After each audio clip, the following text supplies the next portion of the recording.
السلام عليكم ورحمة الله. بسم الله الرحمن الرحيم. الحمد لله رب العالمين. الصلاة والسلام على رسول الأمين وعلى آله وأصحابه أجمعين. أما بعد. يا أيها الذين آمنوا اتقوا الله حق تقاته ولا تموتن إلا وأنتم مسلمون. പ്രിയ സഹോദരന്മാരെ, നമ്മളിവിടെ ഒരുമിച്ച് കൂടിയിരിക്കുന്നത് നംഷീദിന്റെയും ഫാത്തിമത്ത് റുമൈസയുടെയും വിവാഹത്തിലാണ്. ഇസ്ലാമിൽ വിവാഹ കർമ്മം എന്നാൽ വളരെ ലളിതമാണ്. നമ്മളെല്ലാം പണ്ട് തൊട്ടേ കേൾക്കുന്നത് പോലെ അറിയുന്നത് പോലെ വരനും വലിയും രണ്ട് സാക്ഷികളും മാത്രം ആവശ്യമുള്ള അതിലളിതമായൊരു കർമ്മം. പിന്നെ എന്തിനാണ് നമ്മളൊക്കെ ഇവിടെ കൂടിയിരിക്കുന്നതെന്ന് ചോദിച്ചാൽ രണ്ടുത്തരങ്ങളാണ് അതിനുള്ളത്. ഒന്നാമത്തേത്, വ്യത്യസ്തങ്ങളായ സാഹചര്യങ്ങളിലും സംസ്കാരങ്ങളിലും വളർന്നു വന്ന ജീവിച്ചു വന്ന രണ്ട് കുടുംബങ്ങൾ ഇന്നു മുതൽ അവർ കുടുംബങ്ങളാവുകയാണ്, ഒന്നാവുകയാണ്. വലിയ സന്തോഷമുണ്ടാക്കുന്ന വിഷയമാണ്. ആ സന്തോഷം നമ്മുടെ കൂടി സന്തോഷമാണ് എന്ന അറിയിക്കലാണ് യഥാർത്ഥത്തിൽ ഓരോ കല്യാണത്തിലുള്ള പങ്കെടുക്കലുകളും. രണ്ടാമത്തെ വിഷയവും മർമ്മപ്രധാനവുമായ വിഷയം ഇവർക്ക് വേണ്ടി, റുമൈസക്ക് വേണ്ടിയും നംഷീദിന് വേണ്ടിയും ആത്മാർത്ഥമായി അല്ലാഹുവിനോട് ദുആ ചെയ്യുക എന്നതാണ്. നമുക്ക് അവർക്ക് കൊടുക്കാൻ പറ്റുന്ന ഏറ്റവും നല്ല സമ്മാനമാണത്. ഒരു മുസ്ലിമിന് മറ്റൊരു മുസ്ലിമിന് കൊടുക്കാൻ പറ്റുന്ന ഏറ്റവും നല്ല ഉപഹാരം. അവർക്ക് വേണ്ടി ദുആ ചെയ്യുക. അല്ലാഹു സുബ്ഹാനഹു വ തആല ഈ ദമ്പതികളെ ഏറ്റവും നല്ല രീതിയിൽ സ്നേഹത്തിലും ഐക്യത്തിലും സന്തോഷത്തിലും സമാധാനത്തിലും ഇരുലോകത്തും ഒരുമിപ്പിക്കുമാറാകട്ടെ. കുടുംബജീവിതത്തിന്റെ എല്ലാ മധുരങ്ങളും എല്ലാ സുഖങ്ങളും സന്തോഷങ്ങളും അല്ലാഹു അവർക്ക് രണ്ടുപേർക്കും നൽകുമാറാകട്ടെ. ഏതൊരാൾക്കൂട്ടത്തിലും നബി സല്ലല്ലാഹു അലൈഹി വസല്ലമ ഏതാനും സദുപദേശങ്ങൾ നടത്തിയത് പ്രവാചകന്റെ ഒരു ചര്യയാണ്. ആ ചര്യയുടെ അനുവർത്തനം എന്നോണം മാത്രമാണ് ഏതാനും ചുരുങ്ങിയ വാക്കുകൾ നിങ്ങളോട് സംസാരിക്കാൻ ഞാൻ ആഗ്രഹിക്കുന്നത്. ഒരു നീണ്ട പ്രസംഗം ഒരിക്കലും ഒരു നിക്കാഹിന്റെ വേളയിലും അഭികാമ്യമല്ല. വിവാഹവുമായി ബന്ധപ്പെട്ട ഇസ്ലാമിന്റെ കാഴ്ചപ്പാടുകൾ, കുടുംബജീവിതവുമായി ബന്ധപ്പെട്ട ഇസ്ലാമിന് നൽകാനുള്ള മർമ്മപ്രധാനമായ ഉപദേശങ്ങൾ അത് ചുരുങ്ങിയ വാക്കുകളിൽ പറയുക എന്നത് മാത്രമാണ് ഈ എഴുന്നേറ്റ് നിൽക്കലിന്റെ ലക്ഷ്യം. പരിശുദ്ധ ഇസ്ലാമിൽ ഖുർആനിന്റെയും ഹദീസിന്റെയും വെളിച്ചത്തിൽ നാം പഠിച്ചു നോക്കിയാൽ വിവാഹം എന്ന് പറഞ്ഞാൽ എത്രയോ പവിത്രമാണ്. അതിന്റെ പാതിവൃത്യം എത്രമാത്രമാണെന്ന് പറഞ്ഞാൽ ഭാര്യയും ഭർത്താവും കാരുണ്യത്തോടെ പരസ്പരം നോക്കുമ്പോൾ അല്ലാഹു സുബ്ഹാനഹു വ തആല കരുണയോടെ അവരെ നോക്കുമെന്നാണ്. അവർ സ്നേഹത്തോടെ പ്രേമത്തോടെ അവരുടെ കൈകൾ കോർത്തു പിടിക്കുമ്പോൾ അവരുടെ വിരലുകൾക്കിടയിലൂടെ ചെറുപാപങ്ങൾ കൊഴിഞ്ഞു പോകും എന്നാണ് പ്രവാചകൻ സല്ലല്ലാഹു അലൈഹി വസല്ലം പഠിപ്പിച്ചിട്ടുള്ളത്. യഥാർത്ഥത്തിൽ ഇസ്ലാം മുഅ്മിനുകളോടും മുഅ്മിനാത്തുകളോടും കൽപ്പിച്ചത് എന്താണ്? വഖുല്ലിൽ മുഅ്മിനീന വൽ മുഅ്മിനാത്തി യഗ്ദുദ്ന മിൻ അബ്സാരിഹിന്ന വയഹ്ഫദ്ന ഫുറൂജഹുൻ. കണ്ണിനെ താഴ്ത്താനാണ് പറഞ്ഞത്, ദൃഷ്ടിയെ താഴ്ത്താനാണ് പറഞ്ഞത്. എന്നാൽ കല്യാണം കഴിഞ്ഞാൽ ഭാര്യയോടും ഭർത്താവിനോടും എന്താണ് ഇസ്ലാം കൽപ്പിക്കുന്നത്? പരസ്പരം നിങ്ങൾ നോക്കണം, സ്നേഹത്തോടെ നിങ്ങൾ പരസ്പരം കണ്ണുകളിലേക്ക് നോക്കിയിരിക്കണം എന്നാണ് ഇസ്ലാമിന്റെ അധ്യാപനം. ഇസ്ലാം എന്ന് പറഞ്ഞാൽ ഒരു ജീവിത രീതിയാണ്. മറ്റുള്ള മതങ്ങളുമായി ഇസ്ലാമിന് ഒരിക്കലും തുലനം ചെയ്യാൻ കഴിയില്ല. ഒരു ജീവിത രീതിയാണ്. ഒരു മനുഷ്യൻ ജീവിതത്തിന്റെ എല്ലാ മേഖലകളിലും എന്താകണം എന്തായിരിക്കരുത് എന്ന് വ്യക്തമായി വരച്ചു കാണിച്ച മതമാണ് പരിശുദ്ധ ഇസ്ലാം. അതുകൊണ്ട് തന്നെ വിവാഹത്തിന്റെ വേളയിലും പരിശുദ്ധ ഇസ്ലാം വളരെ വ്യക്തമായി വരച്ചു കാണിച്ചിട്ടുണ്ട്. വിവാഹ ജീവിതത്തിൽ മാത്രമല്ല, വിവാഹത്തിന്റെ അന്വേഷണം തൊട്ട് എന്തൊക്കെ കാര്യങ്ങൾ പരിഗണിക്കണം പരിഗണിക്കരുത് എന്ന് ഇസ്ലാം നമുക്ക് പഠിപ്പിച്ചു തന്നിട്ടുണ്ട്. നമ്മളൊക്കെ പണ്ടേ വിവാഹ കുറിപ്പുകളിൽ സ്ഥിരമായി കേൾക്കുന്ന ഒരു ഹദീസാണ്, 4 കാര്യങ്ങൾക്ക് വേണ്ടിയാണ് ഒരു പെണ്ണ് വിവാഹം ചെയ്യപ്പെടുക. 1 അവളുടെ സൗന്ദര്യമാണ്, 2 അവളുടെ ധനമാണ്, 3 അവളുടെ തറവാടിത്തമാണ്, 4 അവളുടെ ദീനാണ്. ഇവിടെ സൗന്ദര്യം നോക്കാതിരിക്കാം, പേഴ്സണൽ ചോയ്സാണ്.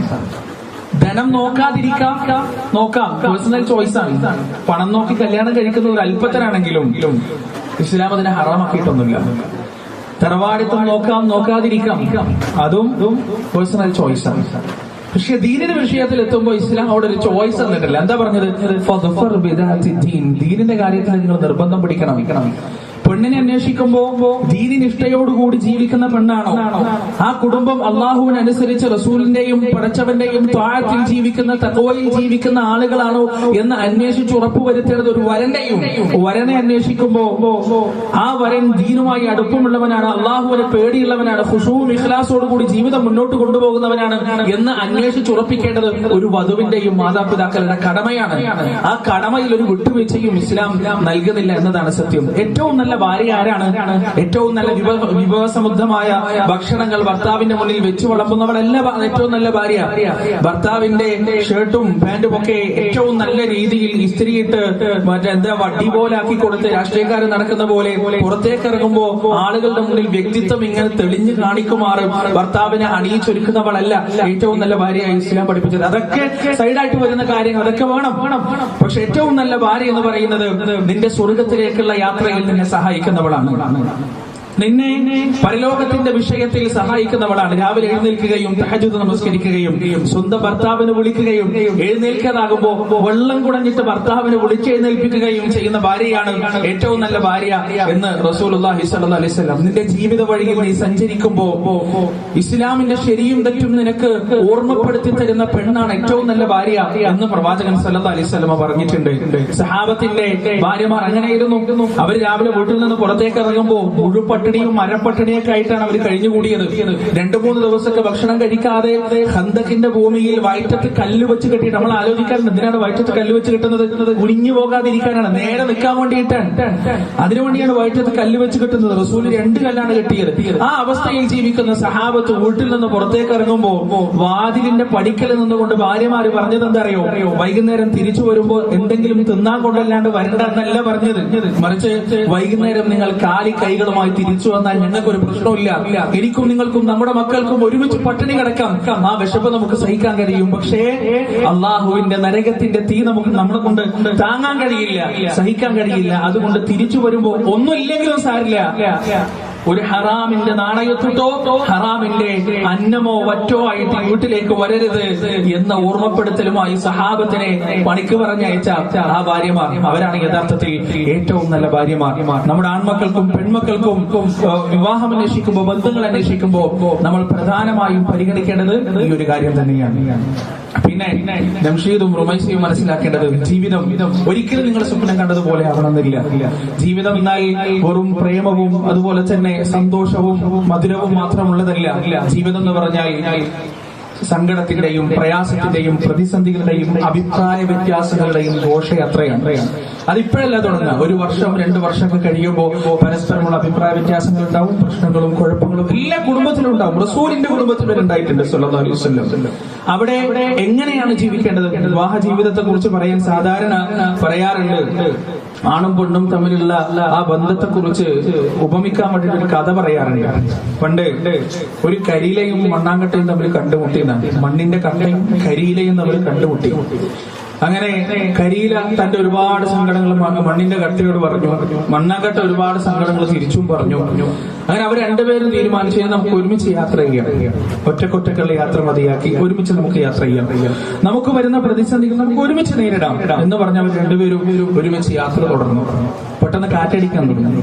കാറ്റടിക്കുമ്പോ കരിയില പറഞ്ഞു, ഞാൻ ഇപ്പോ പോകും, എന്നെ ഇനി വല്ല കടലിലോ കായലിലോ അന്വേഷിച്ചാൽ മതി, ഇനി എന്റെ അസ്തിത്വം എനിക്ക് ഉണ്ടാവില്ല, ഈ കാറ്റിൽ ഞാൻ പറന്നു പോകും. അപ്പൊ കരിയില ഒരു ചെറു പുഞ്ചിരിയോടെ, മണ്ണാങ്കട്ട ഒരു ചെറു പുഞ്ചിരിയോടെ കരിയിലയുടെ മുകളിൽ കയറി നിന്നിട്ട് പറഞ്ഞു, ഈ കാറ്റിൽ പറന്നു പോകാൻ നിന്നെ ഞാൻ സമ്മതിക്കില്ല. ഈ കാറ്റ് തീരുന്നത് വരെ നിന്റെ മുകളിൽ ഭാരമായി ഞാൻ കയറി നിൽക്കും. കാറ്റ് കഴിഞ്ഞാൽ നമുക്ക് ഒരുമിച്ച് കൊണ്ടും യാത്ര തുടരാം. അങ്ങനെ കാറ്റൊക്കെ കഴിഞ്ഞവർ കൊണ്ടും ഒരുമിച്ച് യാത്ര തുടർന്നു. ഒരുപാട് മുന്നോട്ട് പോകുമ്പോ മഴ പെയ്യാൻ തുടങ്ങി. മണ്ണാങ്കട്ട നിന്ന് വെറുക്കാൻ തുടങ്ങി. ഞാൻ ഇപ്പൊ തീരും, അലിഞ്ഞില്ലാതെയാവും, എന്റെ അസ്തിത്വം പോകും. കരിയില പറഞ്ഞു, ഈ മഴയത്ത് ഇല്ലാതാവാൻ ഞാൻ നിന്നെ സമ്മതിക്കില്ല എന്ന് പറഞ്ഞ് കരിയില ഒരു കുട പോലെ മണ്ണാങ്കട്ടയുടെ മുകളിൽ അങ്ങനെ നിന്നു. അങ്ങനെ മഴ അവസാനിച്ചപ്പോ അവർ വീണ്ടും യാത്ര തുടർന്നു. യഥാർത്ഥ യഥാർത്ഥത്തിൽ ഭാര്യയും ഭർത്താവും ഇതാണ്. ഹുന്ന ലിബാസുൽ ലക്കും വഅൻതും ലിബാസുൽ ലഹുൻ. അവർ നിങ്ങൾക്കും വസ്ത്രമാണ്, നിങ്ങൾ അവർക്കും വസ്ത്രമാണ്. പരസ്പരം താങ്ങും തണലുമായി സഹകരണത്തോടെ, സ്നേഹത്തോടെ, സാന്ത്വനത്തോടെ കഴിഞ്ഞുകൂടുക എന്നതാണ് ഇസ്ലാം പഠിപ്പിക്കുന്ന കുടുംബജീവിതം. ലിതസ്കുനു ഇലൈഹാ വജഅല ബൈനക്കും മവദ്ദത വറഹ്മ. അവളിലേക്ക് നിങ്ങൾ സമാധാനം അടയുന്നതിന് വേണ്ടി നിങ്ങൾക്കിടയിൽ അല്ലാഹു പ്രേമവും സ്നേഹവും ഉണ്ടാക്കി തന്നു എന്നുള്ളതാണ്. റസൂലുള്ളാഹി ഹിറാ ഗുഹയിൽ പനിച്ചു വിറച്ച് വേദനിച്ചു വന്നപ്പോ ഖദീജ റളിയല്ലാഹു അൻഹ നൽകിയ ആ വലിയ താങ്ങുണ്ടല്ലോ, വലിയ സാന്ത്വനമുണ്ടല്ലോ, പ്രവാചകന്റെ റൂഹ് തൊണ്ടക്കുഴിയിൽ നിന്ന് പിരിയുന്നത് വരെ ഹൃദയത്തിന്റെ ഉള്ളിൽ ഉറച്ച അക്ഷരത്തിൽ രേഖപ്പെടുത്തിയിരുന്നു ഖദീജ റളിയല്ലാഹു അൻഹയുടെ വാക്കുകൾ. പ്രവാചകന്റെ നെറ്റിയിൽ കൈവച്ചുകൊണ്ട്, ഇല്ല, അല്ലാഹു താങ്കളെ കൈവിടില്ല, പടച്ചോൻ അങ്ങയുടെ കൂടെ ഉണ്ടാവും, കാരണം അങ്ങയ്ക്ക് ഇന്ന ഗുണങ്ങളുണ്ട് എന്ന് എണ്ണിപ്പറഞ്ഞ് തകർന്നു പോകുന്ന തന്റെ ഭർത്താവിനെ മനഃശാസ്ത്രപരമായി ഉയർത്തിപ്പിടിക്കാൻ ഖദീജ റളിയല്ലാഹു അൻഹ കാണിച്ച ആ വെമ്പലുണ്ടല്ലോ, ആ വെമ്പലാണ് ഖിയാമത്ത് നാൾ വരെയുള്ള എല്ലാ പെണ്ണും ജീവിതത്തിൽ പ്രാവർത്തികമാക്കേണ്ടത്, ജീവിതത്തിൽ ഗുണപാഠമാക്കേണ്ടത്.